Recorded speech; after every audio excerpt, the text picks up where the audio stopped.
इससे पहले कि हम परमेश्वर के वचन में जाएं, हम अपनी आंखें बंद करें, अपने स्लो को परमेश्वर के जुड़ी में झुकाएं। महानंदकारी दयालु जीवित परमेश्वर, हम तेरा धन्यवाद, तेरी स्तुति, तेरी बढ़ियाई, तेरी जय जयकार, तेरी प्रशंसा करते हैं इस बेशकीमत समय के लिए जो कि तूने हमें अपने पुत्र प्रभु यीशु मसीह में दिया कि तेरे पवित्र भवन में एकत्र होके तेरे पवित्र वचन को सुन सके।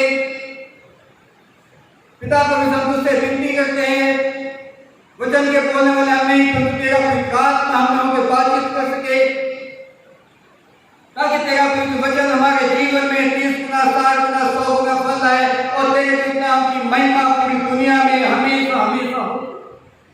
हम अपने आप को तेरे पवित्र हाथों में सौंपते हैं, मसीह यीशु के नाम से मांगते हैं, आमीन। अभी हमने वचन में से पढ़ा है यशायाह नबी की किताब में से और मरकुस रसूल की इंजील में से। इससे पहले कि हम पवित्र वचन में जाए जो कि परमेश्वर से बोलना चाहता है, मैं एक छोटी से किस्सा आपके सामने प्रस्तुत करना चाहता हूं। एक समय की बात है कि एक व्यक्ति सुबह उठा, नहा धो के तैयार होके ब्रेकफास्ट करके ड्यूटी में जाने के लिए तैयार हुआ। जब उसने कपड़े पहन लिए तो उसने अपने जूते देखे, उसको एक जूता मिला, उसने वो जूता पहन लिया और दूसरा जूता उसे नहीं मिला। अप्रोक्सीमेटली 15-20 मिनट तक उसने अपने जूते को ढूंढा, नहीं मिला। उसने ये डिसाइड किया कि आज मैं ड्यूटी पे नहीं जाऊँ और उसने अपने ऑफिस में फोन कर दिया कि आज मैं ड्यूटी पे नहीं आ रहा। कपड़े चेंज करके अपने दरवाजे पर जाके बैठ गया सीढ़ियों पर और रास्ते में आने जाने वाले जो ग्राहक थे उनको देख 15-20 मिनट के बाद वो देखता है कि एक व्यक्ति है जो कि लंगड़ा है, उसका एक पैर नहीं है, उसने बैसाखी की हुई है, उस बैसाखी के रास्ते जो है उस रास्ते से चला जा रहा। और हम देखते हैं कि जब वो व्यक्ति उसके सामने से गुजरा, उसने उससे पूछा, भाई तुम कहां जा रहे हो? तुम्हारे जब पैर नहीं है उसके बावजूद भी आप बैसाखी का सहारा लेके चल रहे। उसने कहा, भाई साहब पैर नहीं है इसका मतलब ये नहीं है कि मैं अपने हाथ से कार्य नहीं कर सकता। मैं अपनी ड्यूटी पर जा रहा हूँ ताकि मैं कार्य करूँ और अपना और अपने पूरे परिवार का पालन पोषण ईमानदारी और सच्चाई से कर। उसका जब ये शब्द उसके मुंह से निकला तो वो जो व्यक्ति जो कि अफसर था, ड्यूटी से छुट्टी ली थी, because of the rule he was not enough capable to go to the office। उसको उसकी बात सुन के शर्मिंदगी हुई और वो अपने घर गया और उसने जैसा भी था उसने कपड़े पहने और चप्पल में ही अपनी ड्यूटी पे चला। आज तो हमने बाइबल में से जो पैसेज पढ़ा है, कहीं ना कहीं हमारे जीवन में यही चीज दर्शाता है कि मैं और आप भी आज इस जगह पर बैठे हुए या खड़े। अभी हमने बाइबल में से पढ़ा है मत्ती रसूल मरकुस रसूल की इंजील उसका 10वां अध्याय उसकी 46 से लेकर 52 है। यहाँ पे ऐसे व्यक्ति की स्टोरी है जिसको कि प्रभु यीशु मसीह ने दृष्टि प्रदान। ये जो व्यक्ति है जिसका नाम बर्तिमाई है, ये करीबन करीब जन्म से और जन्म से अंधा होने के नाते एक बैठक। जब हम यहाँ पे देखते हैं कि ये व्यक्ति एलियों के रास्ते पे बैठा हुआ प्रत्येक दिन अपने आप को अपने परिवार के जीवन को चलाने के लिए प्रत्येक दिन भीख मांग। यहाँ पे हम देखते हैं कि जो एलियो नगर पवित्र बाइबल बताती है कि यह उस जमाने में एक ऐसा बिजनेस गेट सेंटर था जहाँ पे कि उस इलाके के सारे लोग आके अपना बिजनेस। और ये जो एलियो नगर है, एलियो नगर से यरूशलेम की दूरी करीबन करीब 17 माइल। और ये जो समय है जबकि प्रभु यीशु मसीह अपने शिष्यों के साथ यरूशलेम की तरफ जा रहा है, हम देखते हैं कि फसह का समय। और हम यहाँ पे देखते हैं जब प्रभु यीशु मसीह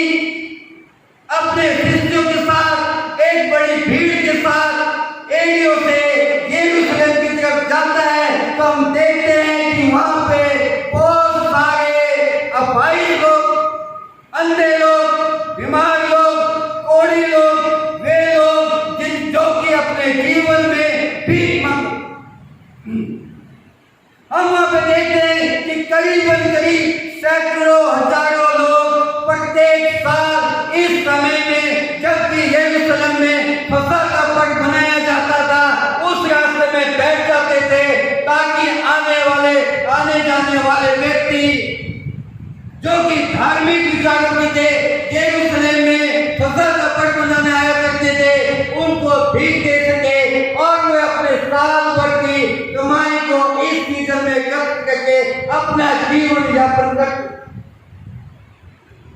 वहां पे हम देखते हैं आज एक ऐसी घटना घटती है कि प्रभु यीशु मसीह अपने शिष्यों के साथ जबकि वहां से यीशु से निकलता है, एक बड़ी भीड़ प्रभु यीशु मसीह के साथ साथ चलने लगती। जब बड़ी भीड़ का कोलाहल इस व्यक्ति के कानों में पड़ता है जिसका नाम बरतुल्मै, उसने देखा कि भाई आज तक अलग से घटना घट रही है। लोग आते थे जाते थे, चुपचाप आते थे जाते थे, भीख देते थे, हम भी मांगते थे और ऐसे चलता रहता था सुबह शाम तक। तो आज ऐसी कौन सी घटना है जबकि इतना सोच रखो। जब उसने ये पूछा भीड़ में से किसी व्यक्ति से कि भाई आज क्या बात है, क्या कितनी बड़ी भीड़ है, भीड़ में से किसी व्यक्ति ने बरतुल्मै को बताया कि यीशु नासरी जा। जब उसने ये सब सुना कि यीशु नासरी जा रहे हैं, इमीडिएटली हम देखते हैं उसके जीवन में क्या रिएक्शन होता है। बरतुल्मै एक अंधा भिखारी सड़क के किनारे बैठा था। वह यह सुनकर कि यीशु नासरी है, पुकार पुकार कर कहने लगा, हे दाऊद के संतान, यीशु मुझ पर दया कर। बहुतों ने उसे डांटा कि चुप है और भी पुकारने लगा, हे दाऊद के संतान, मुझ पर दया कर। यहाँ पे हम देखते हैं कि जैसे ही उसको पता लगा कि यीशु नासरी, and it was not the first time in the life of Jesus Christ that he was passing through that way. बरतुल्मै ने प्रभु यीशु मसीह के बारे में पहले भी सुना था कि यीशु नासरी नाम एक व्यक्ति है जो कि हर साल फसह के पर्व में यरूशलेम में आता है और बहुत सारे बीमारों को चंगा करता है, अंधों को आंखें देता है, कोढ़ियों को शिफा करता है और उसने बहुत सारे बीमारों को, लंगड़े लोगों को चंगाई। और मोस्ट प्रोबेबली हम ये सोच सकते हैं कि आज बरतुल्मै एरियो के रास्ते में जो कि यरूशलेम पर नगर की तरफ जाता है, प्रभु यीशु मसीह के आने की इंतजार कर रहा था और आज उसे पता लगा कि प्रभु यीशु मसीह अपने शिष्यों के साथ इस रास्ते से गुजर। उसने इन दौरान ये भी पता किया होगा कि यीशु नासरी है कौन। उसने ये भी पता किया कि यही यीशु नासरी दाऊद की संतान, वो दाऊद जो कि पूरे इस्राएल में मोस्ट प्रोमिनेंट फिगर बने, पूरे इस्राएल का राजा, पूरे यहूदी लोग बड़े मान और सम्मान के साथ दाऊद राजा का नाम लिया। नॉट ओनली दैट, उसका ये पता था कि यीशु नासरी, ये जो यीशु है ये नासरत से बिलोंग। आज जबकि इसका ये पता लगा, ये अंधा था परंतु उसका दिमाग थी, उसके पास जुबान थी, उसके पास पैर थे, उसके पास हाथ थे। Because of he was blind, he was paralysed. वो ब्लाइंड था इसलिए कोई कार्य नहीं कर सकता था, इसी सबब से वो उसका जीवन पैरालाइज होने के नाते दूसरों के ऊपर आ। पर आज जब भी प्रभु यीशु मसीह उस रास्ते से गुजरता है तो इमीडिएटली खड़ा होकर हम देखते हैं वो क्या बोलता है। वो ये सुनकर कि यीशु नासरी है, पुकार पुकार कर कहने लगा, हे दाऊद की संतान, यीशु मुझ। बहुतों ने उसे डांटा कि चुप है और भी पुकार पुकार कर कहने लगा, हे दाऊद की संतान, यीशु नासरी मुझ पर दया। एक चीज हम यहाँ पे देखते हैं कि ये व्यक्ति जो कि बरतुल्मै ब्लाइंड है, मोस्ट प्रोबेबली इसने लोगों से सुना था कि परमेश्वर का वचन क्या है।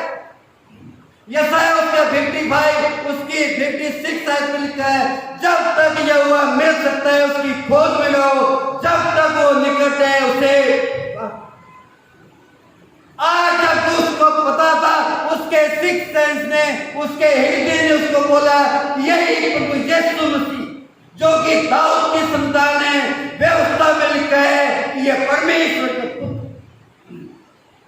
आज उसके जीवन में यह समय था कि आज मेरे जीवन में नजात आने वाली है, मेरे जीवन में चंगाई आने वाली है, मेरे जीवन में एक आज्ञा आने वाली है कि मैं परमेश्वर के उद्धार को देख। और आज उसने यह मौका देखा, उसने किसी की आवाज नहीं सुनी, उसने भीड़ की परवाह नहीं की और पुकार पुकार कर चिल्लाने लगा कि हे यीशु नासरी, दाऊद की संतान मुझ। और हम देखते हैं कि भीड़ जो कि राइचस चलाती थी, धार्मिक स्वभाव की थी, पर वो यीशु मसीह के साथ साथ चला करती थी, परमेश्वर के वचन को सुनती थी। जब उसने यीशु का आवाज दी, हम देखते हैं कि उसको क्या करने लगी, चुप करवाने लगी कि चुप रहे कि यीशु नासरी जा रहा है। और हम देखते हैं जब वो चिल्लाता गया, हमें नहीं पता कितनी बार चिल्लाया, कितनी बार हम अपने जीवन में अपनी समस्या को सॉल्व करने के लिए प्रभु यीशु मसीह से पुकार लगाते हैं, परमेश्वर की आवाज से पुकार लगाते हैं। उसने मोस्ट प्रोबेबली व्यवस्था में से भी सुना होगा कि जब हन्ना ने परमेश्वर को, हन्ना जब परमेश्वर के भवन के द्वार पे खड़ी होके, उसके पिलर पे खड़ी होके परमेश्वर को पुकारती रही, उसके मुंह से आवाज नहीं आ रही थी, परंतु दिल की आवाज को परमेश्वर ने सुना, उसकी पुकार।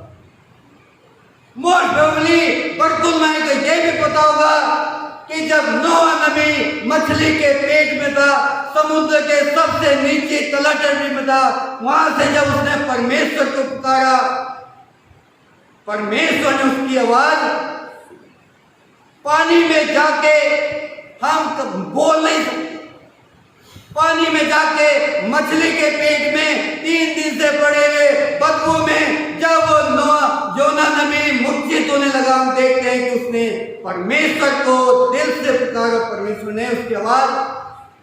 आज भी हम ये देखते हैं इस बरतुलमै भिखारी को, जिसको कि हम अपनी निगाह में तुच्छ समझते हैं, जब उसने प्रभु यीशु मसीह को पुकारा और हम क्या देखते हैं चलकर, तब यीशु ने ठहर कर उसे बुलाया और लोगों ने उस अंधे को बुलाकर उससे कहा, धड़कन उठ, वो तुझे बुला।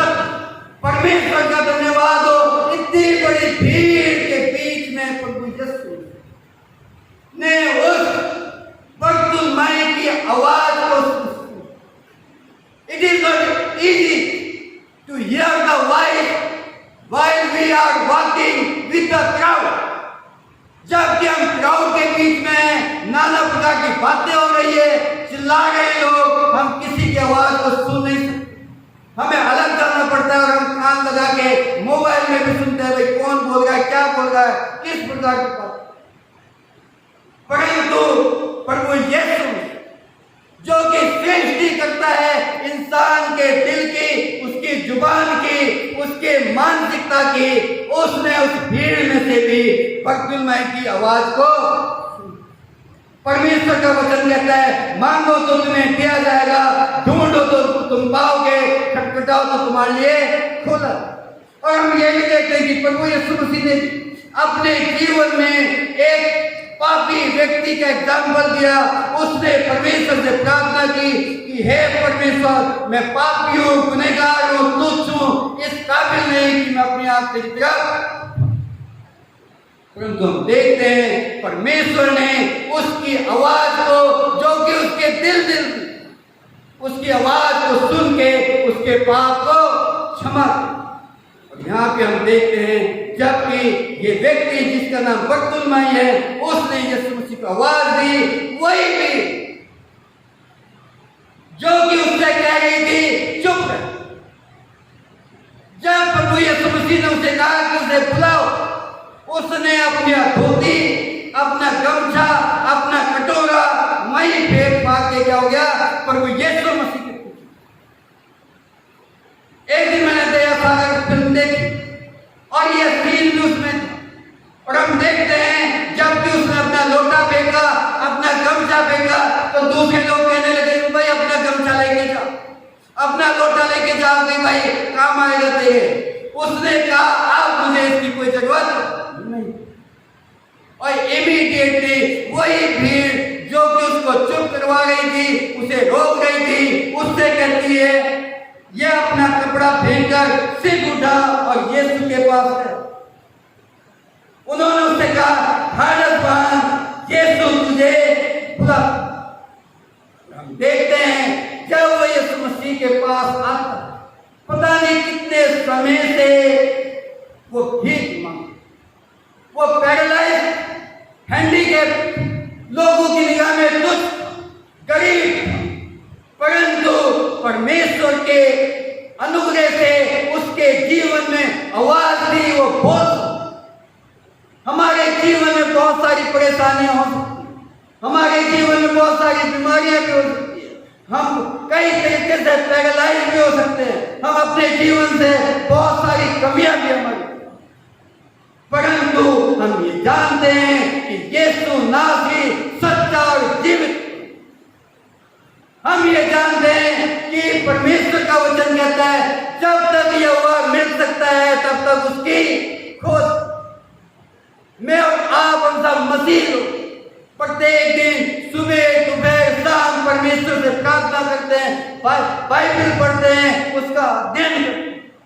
और परमेश्वर का वचन कहता है यदि हम योना नबी की किताब पढ़ें 101,20,000 जबकि प्राणी निन्वे में रहते थे, हम देखते हैं कि किस प्रकार वे अन्य जाति लोग जब उन्होंने योना नबी का वचन सुना, टाट ओढ़ के रात पे बैठ के भूखे प्यासे ना सिर्फ लोग परंतु राजा भी, गाय बैल पशु पक्षी सब ने रोजा रख के परमेश्वर से। और ये व्यक्ति जानता था कि परमेश्वर सब कुछ पूरा कर। हम यहाँ पे देखते हैं तो वो अपना कपड़ा फेंककर सिर उठा और यीशु के पास गया। इस पर यीशु ने उससे कहा तू क्या चाहता है कि मैं तेरे लिए करूं? अंधे ने उससे कहा हे रब्बी यह कि मैं देख। The need of this person, इस अंधे व्यक्ति की जो कि एरियो के रास्ते में, जो कि यरूशलेम के रास्ते में, जो कि फसह के पर्व की तरफ जाता था, जो कि पवित्र नगर की तरफ जाता था, उस नगर की तरफ जाता था जहाँ पे कि परमेश्वर यहोवा का पवित्र भवन बना था। हर साल लोग आते थे जाते थे, परमेश्वर की आशीष को लेके जाते। आज ये व्यक्ति उसी रास्ते पर बैठा हुआ उस उद्धारकर्ता की इंतजार कर रहा था जो कि सारी ब्लेसिंग्स का सोर्स। आज उसके सामने creator of this universe, creator of all the blessing, उसने उसको पर्सनली आवाज दी और उससे पूछा मांग तो क्या बोल।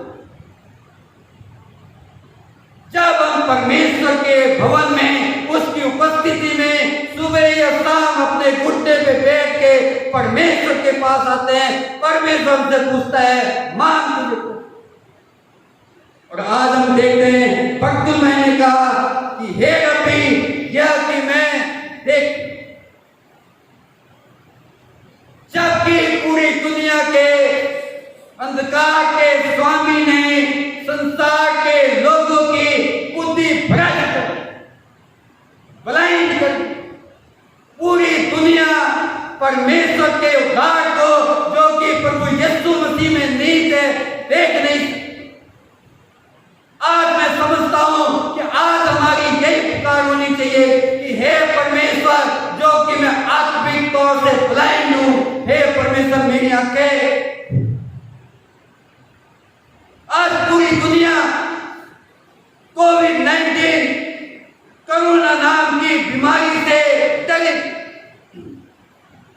जब जब मैं दुआ करता हूं पिछले 3-4 महीने से, जब जब मेरे मन में इस विषय पे प्रार्थना का विषय आता है तो मेरे जीवन में लाजर की घटना याद आती है कि जब प्रभु यीशु मसीह को पता लगा कि उसका दोस्त लाजर बीमार है, प्रभु यीशु मसीह ने अपने शिष्यों को कहा ये बीमारी मृत्यु की नहीं परंतु परमेश्वर की और उसके पुत्र मसीह यीशु की महिमा। काश परमेश्वर ऐसी तौफीक दे। ये जो बीमारी है, परमेश्वर का वचन कहता है मन फिराओ, तौबा करो, क्योंकि परमेश्वर का राज्य नजदीक। प्रभु यीशु मसीह इस दुनिया में हमें शारीरिक मृत्यु से बचाने नहीं, परंतु आत्मिक मृत्यु से बचाने के लिए आया, जिसकी खातिर प्रत्येक दिन हजारों लाखों करोड़ों लोग मौत की घाट सो। कितने लोग आज इस विषय पे चिंतित। आज मेरे और आपके लिए चैलेंज, कितने लोग मर गए, शारीरिक लोग मर गए, हमें चिंता है क्योंकि हमारी फिजिकल आंखें देख सकती। आत्मिक तौर से कितने लोग प्रत्येक मोमेंट सेकंड मौत के रास्ते में गुजर। आज परमेश्वर का वचन हम सबको यही शिक्षा देता है कि हे प्रभु यीशु मसीह, हे यीशु नासरी, हे दाऊद की संतान, हे रब्बी, मैं चाहता हूं कि मैं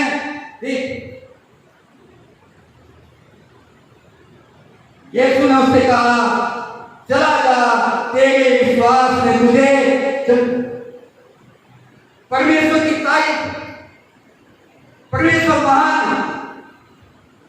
इमीडिएटली हम देखते हैं कि किस प्रकार प्रभु यीशु मसीह ने जब भी किसी को चिंगाई थी,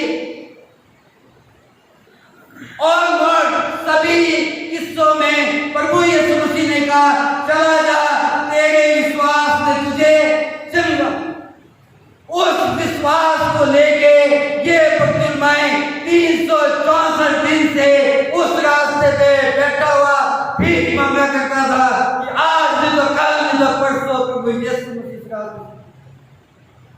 He was waiting for Jesus Christ. When the Jesus Christ will come, I will request, I will shout, हे यीशु नासरी, ऐसा कर दे कि मैं लगातार 364 दिन इंतजार करता रहा कि एक दिन ये मसाया इस रास्ते से गुजर के यरूशलेम जरूर। हम देखते हैं पर यीशु मसीह ने कहा जा, तेरे विश्वास में तुझे। पुरानी और 11 बार उसकी तस्वीर में लिखा है, और विश्वास बिना उसे प्रसन्न करना होना है, क्योंकि परमेश्वर के पास आने वाले को विश्वास करना चाहिए कि वो है और अपने खोजने वाले को प्रतिफल दे। परमेश्वर का वचन कहता है इब्रानियों 11:1 में, अविश्वास आशा की हुई वस्तु का निश्चय और अनदेखी वस्तुओं का प्रमाण। यूहन्ना 3:16 में भी परमेश्वर का वचन कहता है कि परमेश्वर ने जगत से ऐसा प्रेम रखा कि उसने अपने इकलौता पुत्र दे दिया, ताकि जो कोई इस पर विश्वास करे नाश ना हो परंतु अनंत। वहां कोई कहने के लिए नहीं कि वो हिंदू है, मुसलमान है, सिख है, बुद्धिस्ट है, जैन है, फारसी है या यहूदी है, लंगड़ा है, अपाहिज है, कोढ़ी है या अंधा है। हर एक के लिए परमेश्वर ने आज हमने सुबह देखा कि किस प्रकार परमेश्वर ने अपने पुत्र मसीह यीशु के लहू के द्वारा मेरे और आपके लिए उद्धार। परमेश्वर का वचन कहता है विश्वास कर, तू और तेरा घराना हर बर्तुल मायने पूरा जीवन एज ए बेगर व्यतीत कर दिया। आज जब प्रभु यीशु मसीह से मिला, उसने कहा हे रब्बी, मैं चाहता हूं कि मैं देखने लगूं। और हम यहाँ पे देखते हैं कि किस प्रकार परमेश्वर ने, मसीह यीशु ने उसकी आवाज सुनी और उससे कहा तेरे विश्वास ने तुझे चंगा। यीशु ने उससे कहा चला जा, तेरे विश्वास ने तुझे चंगा। आज मैं और आप जब भी परमेश्वर के हुजूर में बैठे, परमेश्वर का वचन सुन, नाना प्रकार की बीमारियां हमारे जीवन में या हमारे परिवार में या सोसाइटी में पाई जाती, बहुत सारी चिंताएं हमारे जीवन, बहुत सारी कमियां हमारे जीवन। किसी को बुद्धि चाहिए, किसी को दौलत चाहिए, किसी को चंगाई चाहिए, किसी को शांति चाहिए, कोई परेशान है, डिस्ट्रेस है, अपने जीवन से टूट गया है, परंतु परमेश्वर का वचन कहता है कि हे सब परिश्रम करने वालों और बोझ से दबे लोगों, मेरे पास आओ, मैं तुम्हें विश्राम। आज प्रभु यीशु मसीह इसी सबक से हमारे जीवन में आया है ताकि वो हमारे जीवन की सारे पैरालाइजेशन को, हमारे जीवन की कमी गति को हमारे विश्वास के द्वारा दूर करके हमारे जीवन को अनंत जीवन, अनंत खुशी में उद्धार के साथ भर। और यहाँ पे हम देख यीशु ने उसे कहा, चला जा, तेरे विश्वास ने तुझे चंगा किया। वह तुरंत देखने लगा और मार्ग में उसके पीछे में आ। हम सब ने मसीह यीशु को अपनाया, हम उसके नाम पे विश्वास करते, उसके नाम से हमने चंगाई प्राप्त, उसके नाम से हमने आशीष प्राप्त, हमने जीवन प्राप्त, उसके नाम से शांति प्राप्त। परमेश्वर के वचन कहता है कि ये व्यक्ति उसके पीछे और परमेश्वर के नाम को अपने जीवन के द्वारा महिमा। मैं आप भी परमेश्वर का वचन कहता, इसी उद्देश्य के लिए परमेश्वर ने हमें चुना है कि हम अपने जीवन से परमेश्वर के नाम की महिमा। जो भी व्यक्ति मरकुस 10वां अध्याय 46 से 52 आयत तक पढ़ता है, हमेशा बरतुल्मै के जीवन के द्वारा परमेश्वर के नाम की महिमा। काश ऐसी तौफीक दे प्रभु यीशु मसीह का वो वाक्य जो कि उसने अपने शिष्यों से कहा कि जाओ और प्रचार करो, लोग तुम्हारे कामों को देखकर तुम्हारे पिता की जो स्वर्ग में है महिमा करें। आज परमेश्वर चाहता है कि इस पृथ्वी में, खास तौर में हिंदुस्तान में, लोग हमारे जीवन को देख के, हमारी जुबान को देख के, हमारे चरित्र को देख के, हमारे पिता की, हमारे प्रभु यीशु मसीह उद्धारकर्ता की महिमा। परमेश्वर हम सबको आशीष बरकत दे और ऐसी तौफीक दे कि परमेश्वर की चंगाई हम सबके जीवन में हमेशा हमेशा बनी रहे और परमेश्वर के नाम की महिमा हो। आमीन।